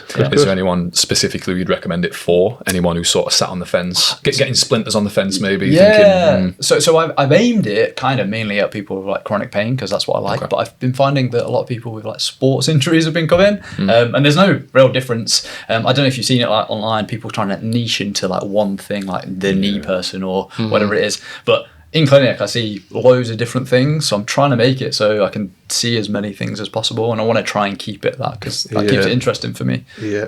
But we'll kind of see how it goes. I've always felt like with my work, rather than niching on one thing, I like dealing with everyone. I like it all. Yeah. I couldn't imagine just seeing like knees every day, all day, every day, because you're basically working in the NHS. Yeah. Where you just a cog in the machine and all you work on is hips. The nice thing about your job working for yourself is you can see whoever you want. That's it. Yeah. For sure. And that makes it interesting. It makes my day go quickly, which is nice. Yeah. I feel like you've changed your Instagram handle as well since you've last been on. I have. Yeah. George the Physio. Geo Physio's gone. Yeah. George the Physio now. Yeah, George. To be honest, I changed it and it's worked wonders. So. I guess it makes you more personal. George is a name. Yeah. Geo Physio is like a brand name, isn't it? That's it. Yeah. I've been doing like a bit of research, and Instagram in general is going away from businesses and the person. I've been thinking about changing mine. Oh, yeah. Yeah. Okay. I was going to go Ryan R5. But it's taken. Have you looked at Defective Dutton? Defective Dutton. Yeah, I'm not sure. If someone, my only worry is like obviously I've got a bit of a presence on Google, and if someone tries to come through and search the business, Defective Dutton. Did you mean detective? Don't really match up with R5 fitness. So that's fair. I wanted to have Ryan.R5, but it's taken. Ryan_R5 is taken. Who's taken these? Who's got? I didn't actually search it, but someone's got it out there. Can we encourage the audience to like just message this person and be like, "Come on, Ryan, I need it. Come on. He wants the handle. Yeah, I'll give him some money for a small thing. Yeah. But I think it's. Your social media is great though. I mean, you've been so consistent, and even walking here today with a new camera and stuff. You know, you're obviously very on top of that. You know, how do you do that so consistently? Obviously, with being so busy, that's probably my biggest question to you. Because when I get the quieter I am in my business, the more active I'll be online. When I'm really busy, I just haven't got the manpower to get these videos out and edited, and it's just hard. I think for me, because I see a correlation of like if I put videos out, I'll gain clients. So for me, my business model, I want people in as little as possible. Obviously I get referrals and things, which is nice, but if I can like get people in and out, but I've got a stream coming from social media, which I'm getting like that's what I like. And I just enjoy making the videos, to be honest, and I've got to a good flow with it. And That's the opposite for me. Yeah. Like, I never really saw the uptick from social media. See, But for the amount of time I was putting, I probably did 8 months consistent and just got nothing from it. And I got really frustrated, to be honest, because I was like looking at videos that were doing really well. And I'm like, mine is exactly the same or even better, and it's not doing. It's funny what hits, isn't it? Sometimes it's just something as simple as like a little movement in of someone's body in the first. What's that weird little movement they're doing there, or the music, or something, or the environment? It's something we can't really judge, and it's weird. It's weird what algorithms push, isn't it? Yeah, because the video for me that popped off like on Instagram in particular was the video quality was awful. It was like a video that I'd sped up from like 3 minutes to 7 seconds, put like a rubbish caption and a little bit of detail, and it got like 600,000 views, and then from there it just like snowballed. And that's in Instagram previous, and then I've kind of chinned TikTok off now. Like I've still posted on it, but it's a strange platform now. It's strange. It's harder on Instagram, isn't it, than anything else. I think TikTok generally, but I don't spend any time on there. I just don't go in it. Like, I see it as more for the kids than anything else. But I've always found it laborious. I don't know why. I like the easy stuff now. Things that are like low barrier to entry, quick. I do what's called posting and ghosting.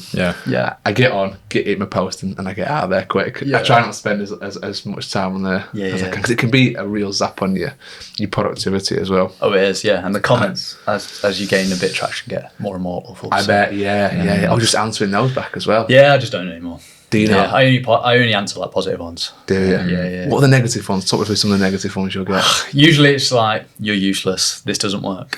This study suggests this. All different things. Everyone's an expert on Instagram, aren't they? Everyone thinks they know what they're doing. And it's interesting because you're like, look at their profile, and like they are either someone in the health profession, or again, it's like a profile that you don't know who it's going to be. A mate of mine coined like these trolls that are nerds. He just calls them turds, but with an E, like a turd. Troll nerd. I don't know. These makes you wonder what sort of agenda they're pushing. Like, are they just trying to get in front of more people by being in the comments? Well, that's the other thing. You get people promoting themselves in your comments. They're like, I can help this, and you're like, that's weird. Why are you doing that? Oh, really? Wow, that's interesting. But the best button on there is, it's like the restrict button, so you can restrict them, so they can view it still, they can comment still. You don't see it. Nope. How much of these trial reels do you do? So I used to do loads, and they're really good, to be honest, because you can have the same video, you just change the caption ever so slightly, and you can post like 5 versions of it. Say it does really well, you can then post it onto your main page if you want. All right. And then so it's still getting like loads of videos out there. It's just not battering your followers like it. That's it. You're basically trying to hit new audiences. Because the content you're putting out on trial reels, typically it's very much like samey, a bit rubbish, but it's hitting a new platform. Whereas what I'm trying to do is like on my main page, it's like value. I need to up it a little bit more, but trial reels is like it's like slop basically. But you don't really care because it doesn't really affect anything. If anything, it only gains you stuff. Really? So you'll make 5 variations or something and put it out? I used to. I've been a bit slacking on it, but for example, whatever video's on there now, like there would have been 5 versions of that, and then I posted it out. But also at the same time now, I kind of know what's going to do well. So I'm like, I don't need to challenge these trial reels. In my brain, I'm thinking, God, I've got to make not just 1 version, 5 versions of it now, Christ, and put it out on trial reels and see what hits. But I guess you're always guaranteed to get, not guaranteed, but you're more likely to get some traction from that. And you know if it's rubbish or not, because if you go into a cold audience straight away, like their initial thought when they see that post is like, I hate you, I don't want to watch this. So like if they actually watch it and it does all right, you're like, oh, there's something in that. Like I can recreate it maybe better, or post it onto my main page and it'll be all right. I remember saying this to you ages ago. I think more people like you need to play that game a little bit because internet's full of slop. Like you've said that word there, it's full of absolute slop. So having people like you pushing a great message, trying to add value, you said that word numerous times today. We sort of need people playing that game and not feeling slimy about it. Because you're being pushed in front of so many people and the message is great. And I'm like, why are we not more ethical sound people like you not doing that? Like I say, it's just trying to try and be different, but I guess safe and different. You know what I mean? I'm with you. Yeah. But no, credit to you. It's a minefield, isn't it? It's a minefield. Yeah, it is. yeah, healthcare is awful, to be honest. Oh, it's another kind of world. Be careful what we say now, boys. But no, anything that we've not covered today, George, that you want to finalise today with? No, it's good. That's good. Yeah. Lots covered. Don't know what I've said, but yeah, it's been good. We'll soon find out. If we get any bad comments on it. But no, I always encourage people as well. If George has touched on anything today, you have the option to sort of look at, I think it's the timestamps. So if you see anything that George has covered and you think, oh, that would be useful for X, Y, and Z when George spoke about migraines or posture, maybe, honestly, send it over to people. Yeah, absolutely. As always, we'll direct you to subscribe. Massively helps us out, our channel, hitting new audiences. But until next time, we'll see you next one. See you soon. Cheers. My man, thank you. Cheers. Awesome, boys. Cheers, man.